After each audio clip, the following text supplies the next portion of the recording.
Esta lámina está dentro del documento original de la guerra cognitiva y nos las presentan tal cual, el cerebro humano como un mapa, como un territorio. Lo hablaba con el general Padrino López antes, con el general Félix Osorio, como quien dice, aquí hay tantos puentes, aquí hay tantas carreteras, tantos ríos, tantas montañas, tantos desiertos, tantas riquezas. Estas son las zonas más pobladas, estas son las zonas menos pobladas. Aquí está la vulnerabilidad, tiene tantos puertos, tiene tantos aeropuertos, tiene tantas zonas urbanas y por lo tanto, analizando el mapa, analizamos las vulnerabilidades que tiene el territorio. Que lo hagan con países y con territorios es bastante deslizable, pero que lo hagan con el cerebro humano es algo que cruza todas las líneas rojas de cualquier código, de cualquier guerra que se haya conocido en el mundo. Ellos dicen que el cerebro humano tiene diferentes zonas y se ocupa de diferentes operaciones a la vez. Esto no lo dicen los analistas de la OTAN, quedemos claros en que esto es parte de la evolución de las ciencias aplicadas, en este caso de la neurociencia. Las ciencias aplicadas, como la neurociencia, son hoy los manuales que están leyendo las potencias occidentales para actualizar sus tácticas, sus estrategias y también su filosofía de la guerra. Ellos dicen que el cerebro actúa más o menos en 4 polos.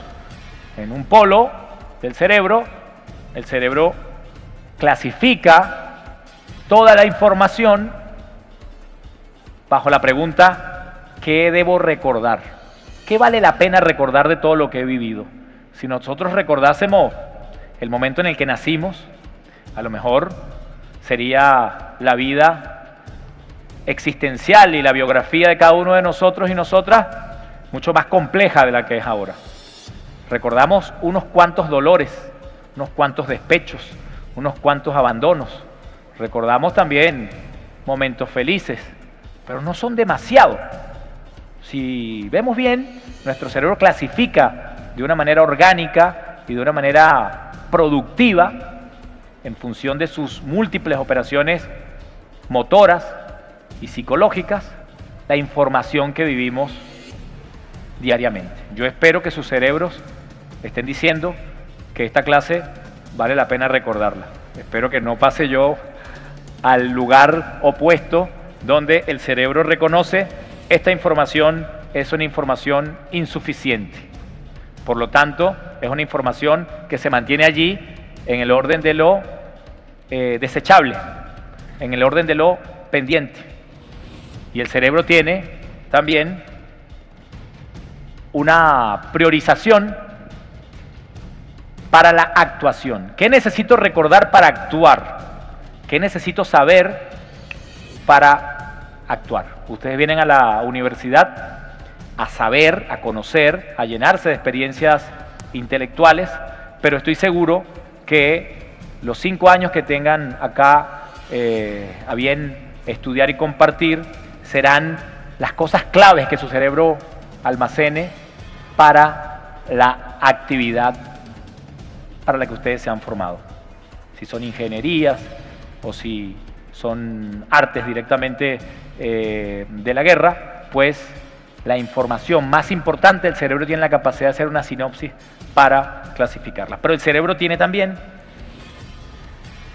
un abanico de sesgos intelectuales que, así como le permiten generar conocimiento práctico, también le permiten desechar, olvidar o almacenar en otras regiones la información que no solo ya recibió, sino que está recibiendo permanentemente. Nosotros ahorita estamos intentando concentrarnos en esta clase, pero estamos escuchando sin que esto sea consciente el carro que se está estacionando allí a unos cuantos metros de acá. Tenemos tal capacidad de captación de nuestra realidad que nuestro cerebro, al tiempo que está escuchando un ruido que no le aporta a su concentración, al tiempo que está haciendo eso, lo está almacenando y lo está guardando por si acaso esa información insuficiente se convierte en una información necesaria o en una información que sea memorable.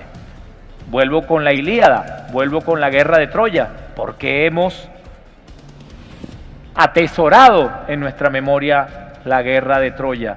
Si se trata de una guerra que no existió, probablemente de un escritor que no fue a la guerra y de un autor que probablemente tampoco existió y que lo escribió en una lengua que ya está muerta, en una región que no tiene mucho que ver con nosotros, tiene que ver con la experiencia sensible, estética, con la cual nos hemos relacionado nosotros con ese relato. No necesitamos que exista fácticamente, concretamente, para que eso forme parte de nuestra biografía, para que forme parte de nuestra vida. Y esto lo saben los tanques del pensamiento de la OTAN. Por eso los tanques del pensamiento de la OTAN recurren para la formulación de sus tesis, primero a los libros clásicos de la guerra. Primero a los libros fundamentales, que son los que generaron el estudio de la mente humana. Porque a fin de cuentas, la psicología, la sociología, la neurociencia, todas estas ciencias aplicadas están ya planteadas, esbozadas en la antigüedad, no solamente de Occidente, también en la antigüedad de Oriente. Que este estudio de la guerra cognitiva se plantea, irónicamente, a la defensiva de lo que ellos consideran que son las potencias hostiles y a los que ellos consideran que están por delante en la actividad de guerra cognitiva, es decir, China, es decir, Rusia. Occidente ve en China y ve en Rusia a un contrincante no solamente en términos económicos y no solamente en términos de la hegemonía mundial, no solamente en términos militares, sino que Occidente ha visto siempre a Oriente, a China y a Rusia concretamente, como dos territorios infranqueables precisamente por su singularidad cultural, por su singularidad idiomática y por su singularidad lógica. Para ellos, leer El arte de la guerra de Sun Tzu es algo completamente desconcertante. Cuando Sun Tzu dice, tienes que derrotar a tu adversario sin que tu adversario luche, estas paradojas que constituyen el espíritu de China, pero también el espíritu de Oriente, más allá de China, son axiomas que la lógica occidental moderna no logra procesar.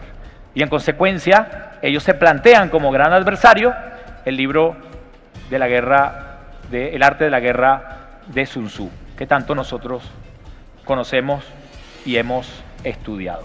Son 120 sesgos cognitivos que ellos han analizado, que ellos han sistematizado y que ellos han identificado como potenciales herramientas para el desarrollo de la guerra cognitiva.